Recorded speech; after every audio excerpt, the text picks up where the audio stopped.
اعوذ باللہ نحمده ونصلي على رسوله الكريم اما بعد فاعوذ بالله من الشيطان الرجيم بسم الله الرحمن الرحيم رب اشرح لي صدري ويسر لي امري واحلل عقدة من لساني يفقهوا قولي۔ ہماری آج کی گفتگو کا موضوع ہے صبر و برداشت۔ دنیا کی زندگی میں کوئی انسان بھی رنج و غم، مصیبت و تکلیف، آفت و ناکامی اور نقصان سے بے خوف نہیں رہ سکتا۔ ہر انسان پر کسی نہ کسی وقت ایسی چیز آتی ہی ہے جو اسے ناگوار ہوتی ہے، جو اسے ناپسند ہوتی ہے، اور یوں بسا اوقات انسان کو ناپسندیدہ حالات میں ڈال کر اس کی آزمائش کی جاتی ہے۔ قرآن پاک میں اللہ تعالیٰ فرماتے ہیں وَنَبْلُوكُمْ بِالْخَيْرِ وَالشَّرِّ فِتْنَةً، ہم تمہیں اچھے برے حال میں مبتلا کر کے تمہاری آزمائش کریں گے۔ ایک اور جگہ پر فرمایا خلق الموت والحیات لیبلوکم ایکم احسن عملا، اس نے موت اور زندگی کو بنایا تاکہ وہ تمہارا امتحان لے کر دیکھے، تمہیں آزما کر دیکھے کہ تم میں اچھے کام کون کرتا ہے۔ اچھے وقت میں، اچھے حالات میں اچھا بننا، موافق ماحول میں، خوشگوار حالات میں، یہ مشکل نہیں ہوتا، لیکن اس وقت اچھا بن کے دکھانا جب انسان پر ایسے حالات آئیں جو اس کے لیے تکلیف اور پریشانی کا باعث ہوں، اس کی مرضی کے مطابق نہ ہو، ایسے میں ہی کسی انسان کا صحیح طور پر پتہ چلتا ہے کہ وہ دراصل کیسا انسان ہے۔ اب جب بھی کوئی مشکل آتی ہے یا مصیبت آتی ہے تو اس وقت انسان کے سامنے دو راستے ہوتے ہیں۔ ایک تو یہ کہ اس مشکل یا مصیبت کا صحیح طور پر مقابلہ کرے، اس میں مثبت رویہ اختیار کرے، صبر سے کام لے، اور دوسرا راستہ یہ کہ انسان اس پر چیخے چلائے، پریشان ہو، حواس کھو بیٹھے، مایوسی کا شکار ہو۔ اب ان دونوں راستوں کو دیکھ کر آپ خود فیصلہ کر سکتے ہیں کہ کون سا راستہ آپ کے حق میں زیادہ مفید ہو سکتا ہے۔ کسی بھی آنے والی مشکل یا آزمائش کو اگر انسان رب کا فیصلہ سمجھ کر قبول کر لیتا ہے تو اس صورت میں انسان کے اندر صبر آ جاتا ہے، اور اگر انسان مایوس ہوتا ہے، اس فیصلے کو قبول نہیں کرتا، اللہ سے ناراض ہوتا ہے، تو حاصل کچھ بھی نہیں ہوتا، اس اجر کو بھی چھوڑ بیٹھتا ہے جو صبر کی صورت میں اسے اس مصیبت پر مل سکتا تھا، اس سے بھی ہاتھ دھو بیٹھتا ہے، اور دوسری طرف مسئلہ حل بھی نہیں ہوتا۔ اس کے برعکس جو لوگ مصیبت پر صبر کرتے ہیں ان کے بارے میں قرآن پاک میں آتا ہے وَبَشِّرِ الصَّابِرِينَ الَّذِينَ إِذَا أَصَابَتْهُمْ مُصِيبَةٌ قَالُوا إِنَّا لِلَّهِ وَإِنَّا إِلَيْهِ رَاجِعُونَ أُولَئِكَ عَلَيْهِمْ صَلَوَاتٌ مِّن رَّبِّهِمْ وَرَحْمَةٌ وَأُولَئِكَ هُمُ الْمُهْتَدُونَ، اور خوشخبری ان لوگوں کو دیجیے جو مصیبت پر صبر کرتے ہیں اور کہتے ہیں کہ ہم اللہ کے ہیں اور اللہ ہی کی طرف ہمیں واپس جانا ہے۔ ان لوگوں پر ان کے رب کی طرف سے بڑی عنایات ہوں گی اور اس کی رحمت ہوگی، اور ایسے ہی لوگ راہ ہدایت پر ہوتے ہیں۔ گویا مصیبت کے وقت صبر کرنے والا اللہ تعالیٰ کی خاص رحمت اور عنایت کا مستحق ہو جاتا ہے۔ یہاں ایک سوال یہ پیدا ہوتا ہے کہ اگر انسان اللہ تعالیٰ کا محبوب ہے اور اللہ تعالیٰ اپنے بندوں سے پیار کرتا ہے تو پھر انہیں مشکل میں کیوں ڈالتا ہے، ان کا امتحان کیوں لیتا ہے؟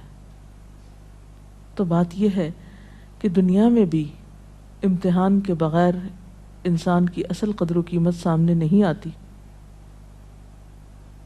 مثلاً ایک ماں اپنے بچے سے پیار کرتی ہے لیکن اس کو اسکول بھیجتی ہے، جب امتحان کا وقت آتا ہے تو گھر نہیں بٹھا لیتی، امتحان کے لیے بھیجتی ہے تیار کر کے،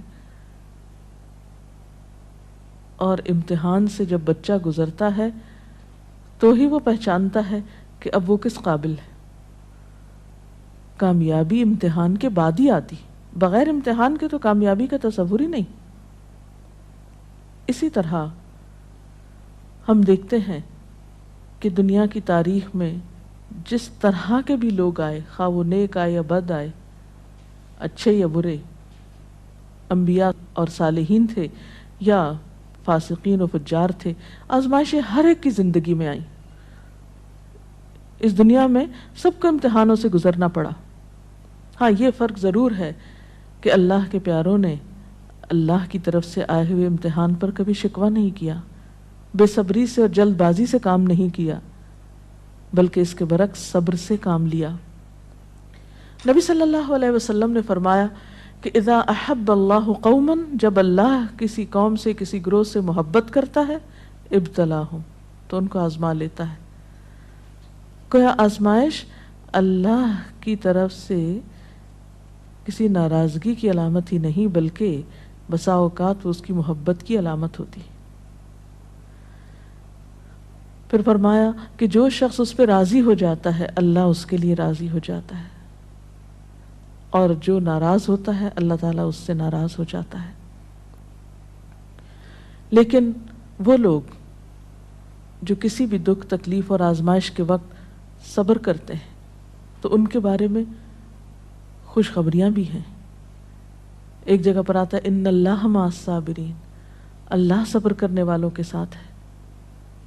وبشر الصابرین، صبر کرنے والوں کو بشارت دے دو۔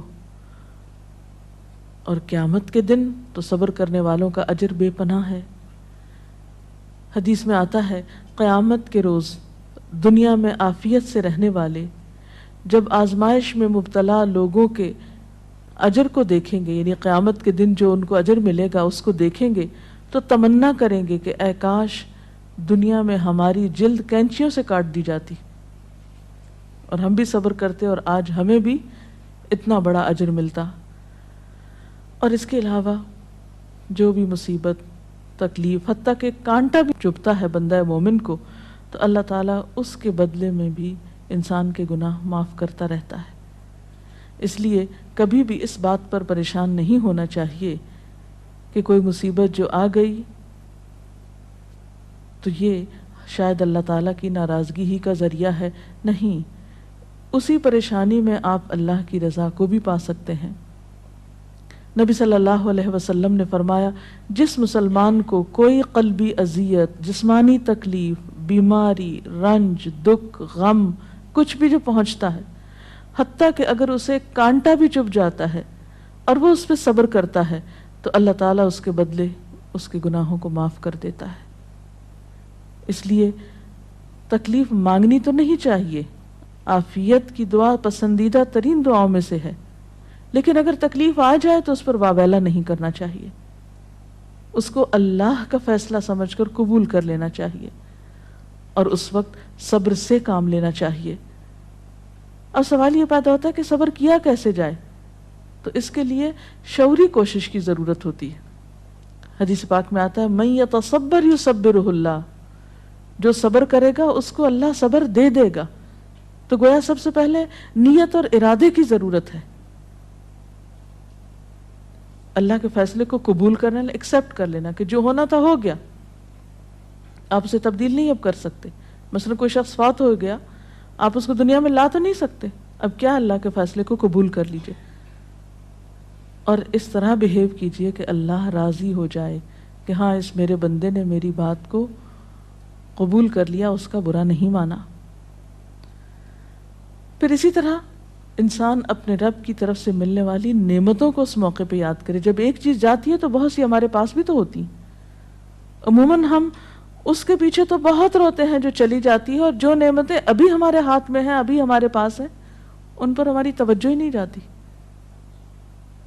مثلا خدا نخواستہ بچوں میں سے اگر ایک فوت ہو گیا تو باقی تو ہیں، اگر خدا نہ خواستہ اولاد نہیں تو والدین تو ہیں، وہ نہیں بہن بھائی تو ہیں، صحت سلامتی عطا کی ہے، ساری نعمتیں اگر انسان ان کا احساس کرتا رہے، ان کا ذکر کرتا رہے، ان کو تسلیم کرتا رہے، تو انسان کے اندر صبر و رضا کی کیفیت پیدا ہوتی ہے۔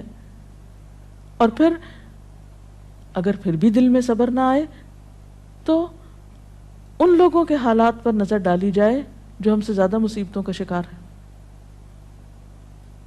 اگر ہم کسی ایک بیماری میں خدا نخواستہ مبتلا ہیں تو ان لوگوں کو جا کر ہسپتالوں میں دیکھیے جو ایک وقت میں کئی ایک بیماریوں میں مبتلا ہیں۔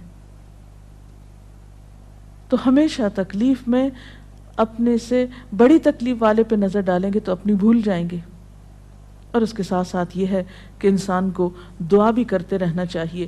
قرآن پاک میں بھی ایسی دعائیں ملتی ہیں جیسے ربنا افرغ علینا صبرا وتوفنا مسلمین، ربنا افرغ علینا صبرا وثبت اقدامنا، ان دعاؤں کو بھی پڑھنا چاہیے۔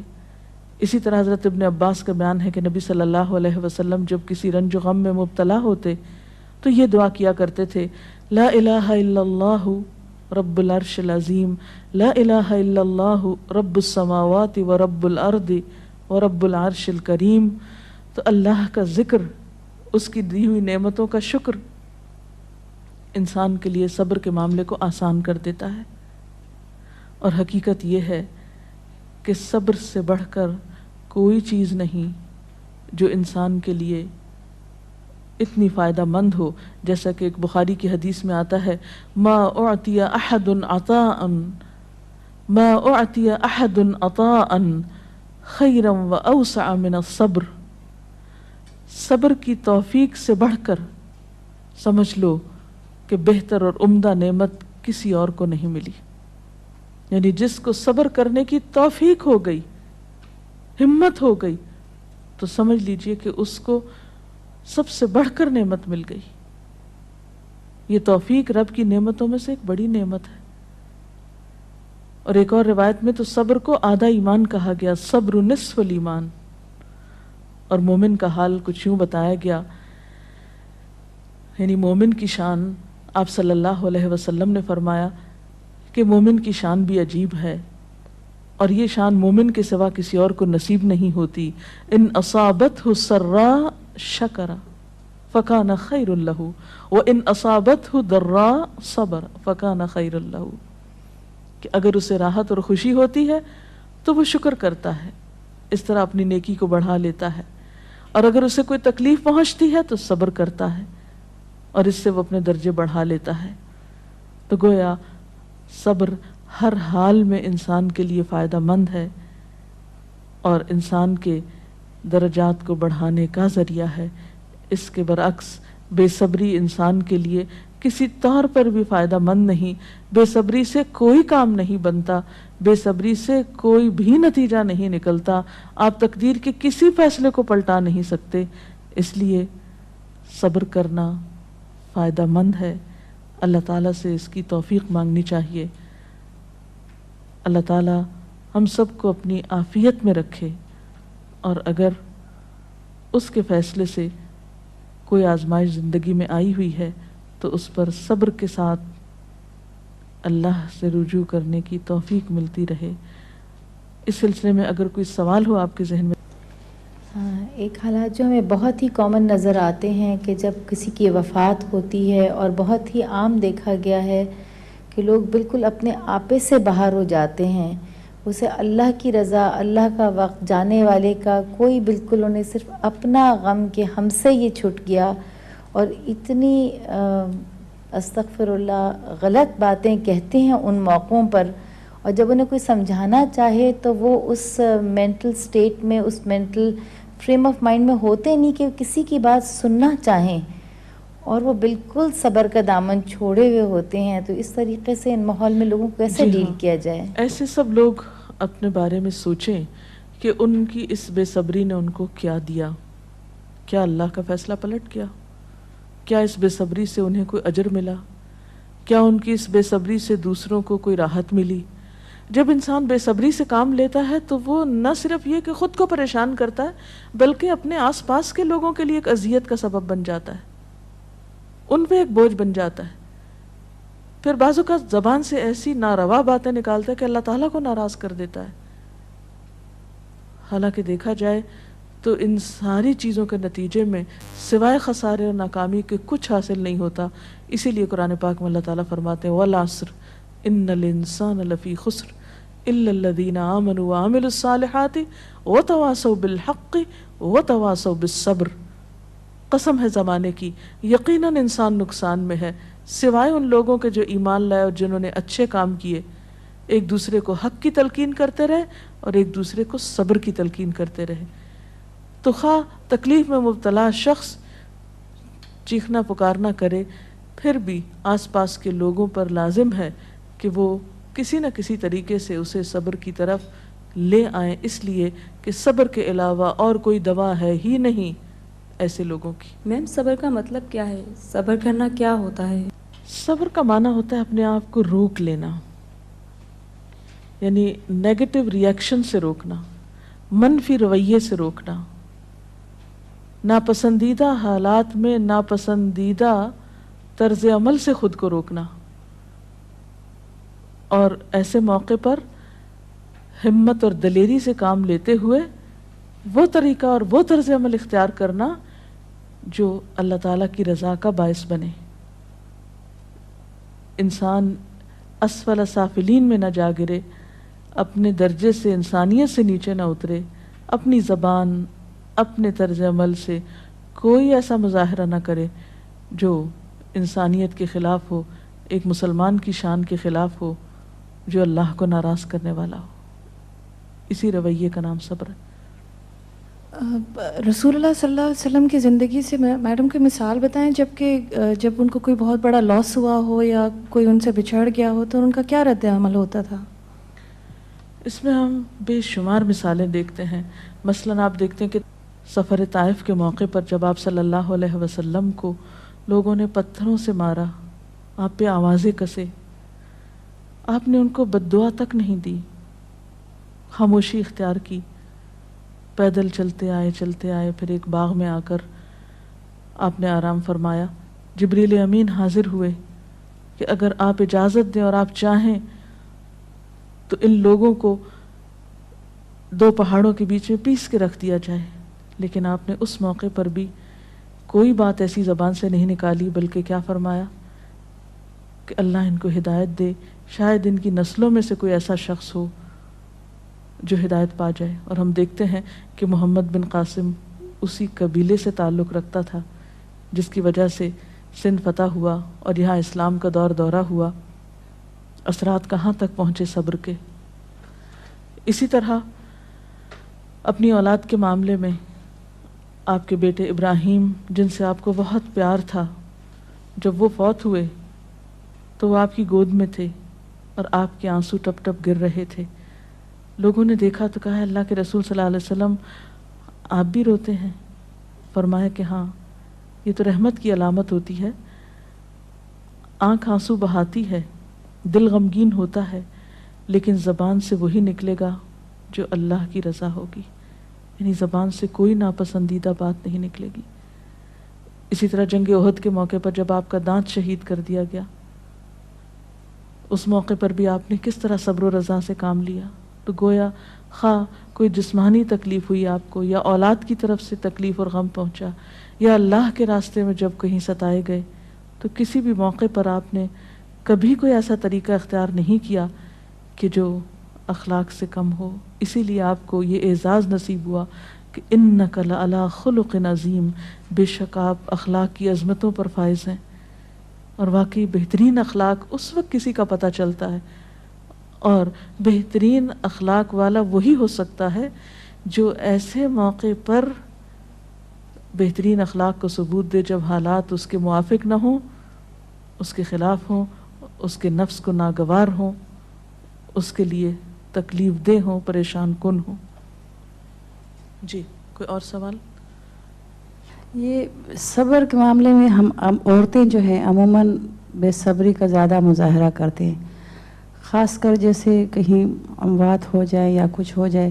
لیکن کچھ ایسی خواتین بھی ہوتی ہیں جو اس وقت بہت زیادہ صبر کرتی ہیں، لیکن پھر وہی ہماری جو ہم عورتیں جو ہیں اس وقت اس کو یہ تانا دیتی ہیں بہت سنگ دل ہے، سخت دل ہے، اور وہ الٹا اس کو متاثر ہونے کے بجائے، اس کو زیادہ اس کو کرنے کے بجائے اس کو تانے دے کے معاشرے میں اس کا جینا زیادہ.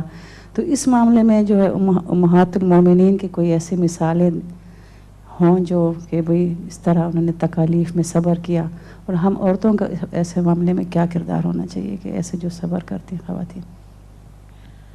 اس میں آپ دیکھیے کہ حضرت ام سلیم ہیں جن کا بچہ بیمار ہے، شوہر بیمار بچے کو چھوڑ کر جاتے ہیں، واپس آتے ہیں تو بچہ فوت ہو چکا ہوتا ہے. بیوی بہت صبر سے کام لیتی، یعنی ام سلیم جو ہیں بہت صبر سے کام لیتی ہیں، بچے کو ڈھانپ دیتی ہیں، شوہر کا استقبال کرتی ہیں، ان کو کھانا کھلاتی ہیں، آرام کرنے دیتی ہیں، اور پھر بہت عمدہ طریقے سے ان سے کہتی ہیں کہ اچھا ابو طلحہ یہ بتاؤ کہ اگر کوئی شخص تمہارے پاس اپنی امانت رکھے اور پھر امانت لینے کے لیے آ جائے تو تم کس طرح واپس لوٹاؤ گے؟ تو کہنے لگے کہ خوشی کے ساتھ لوٹاؤں گا. پوچھا تم ناراض تو نہیں ہوگے کہ وہ اپنی امانت کیوں لینے کے لیے آگے، یعنی واپس کیوں لے رہا ہے؟ کہا کہ نہیں، ناراضگی کس بات کی؟ تو کہنے لگے کہ دیکھو تمہارا بچہ تمہارے پاس اللہ کی امانت تھا، تمہاری ملکیت نہیں تھا، اللہ کی طرف سے ایک نعمت ملی ہوئی تھی، اللہ تعالیٰ نے اس کو واپس لے لیا. یعنی کس قدر خوبصورت انداز میں وہ اپنے بچے کی وفات کی خبر اپنے ہی شوہر کو دیتی ہیں، کوئی رونا دھونا نہیں، کوئی واویلا نہیں، کچھ بھی نہیں. اسی طرح جنگ احد میں ایک صحابی ہیں جن کے شوہر، جن کے بیٹے، جن کے باپ، جن کے بھائی شہید ہوتے ہیں، ان کو ہر ایک کی شہادت کی خبر سنائی جاتی ہے، لیکن وہ کہتی ہیں مجھے اللہ کے رسول صلی اللہ علیہ وسلم کے بارے میں بتاؤ کہ ان کا حال کیا ہے. اتنے رشتوں کے جانے پر کس قدر صبر سے کام لے رہی ہیں. ایک نہیں بے شمار مثالیں ایسی ہیں، اور اسلام تربیت بھی ایسے ہی کرتا ہے انسان کی. عرب کی ایک مشہور شاعرہ ہیں مرثیہ نگار. دور جاہلیت میں ان کا بھائی صخر فوت ہو گیا، بھائی سے بہت محبت تھی. اس کے فوت ہونے پر بہت دردناک مرثیہ لکھا. کہتی ہیں کہ این یجودا ولا تجمدا الا تبکیانی لصخر الندى، اے میری دونوں آنکھوں بس بہتی ہی رہو، کیا تم صخر بھائی کا نام تھا، صخر کے لیے روگی نہیں جو بہت ہی سخی تھا، خود بھی روتی تھی اوروں کو بھی رلاتی تھی. اور اس کے ساتھ ہی یہ کہ سیاہ رنگ کی کہتے ہیں کہ اس نے چولی پہن رکھی تھی کہ مرتے دم تک نہیں اتاروں گی، یعنی ہر وقت ایک غم کا سمبل بنی ہوئی تھی. جب اسلام لائیں، ایمان لائیں، تو اس کے بعد ایک جنگ میں ان کے 4 بیٹے اکٹھے شہید ہوئے اور ایک آنسو نہیں بہایا. انتہائی صبر کا مظاہرہ کیا. وہ خاتون جو دور جاہلیت میں ایک بھائی کی وفات پر مسلسل روتی تھی، ایمان لانے کے بعد اس پر بھی صبر آ گیا اور اپنے بیٹوں کی شہادت پر اللہ کا شکر ادا کیا. اور صخر کے لیے پھر جب کبھی روتی تھی تو کہتی پہلے تو میں اس کی موت پہ روتی تھی، اب اس بات پہ روتی ہوں کہ وہ حالت کفر میں فوت ہو گیا، اس کی آخرت کا کیا ہوگا. تو جس شخص کو غم آخرت لگ جائے وہ دنیا کے غم بھول جایا کرتا ہے. اور یہ ایمان ہی ہے سچا ایمان جو انسانوں کو اندر باہر سے بدلتا ہے. اللہ تعالی ہمیں بھی بہترین مومن بنائے. اس کے ساتھ ہی آج کا پروگرام ختم ہوتا ہے. اجازت چاہتے ہیں. السلام علیکم ورحمۃ اللہ وبرکاتہ. سبحانک اللہم وبحمدک، نشہد ان لا الہ الا انت، نستغفرک ونتوب الیک. اللہ اکبر اللہ اکبر، لا الہ الا اللہ واللہ اکبر، اللہ اکبر وللہ الحمد.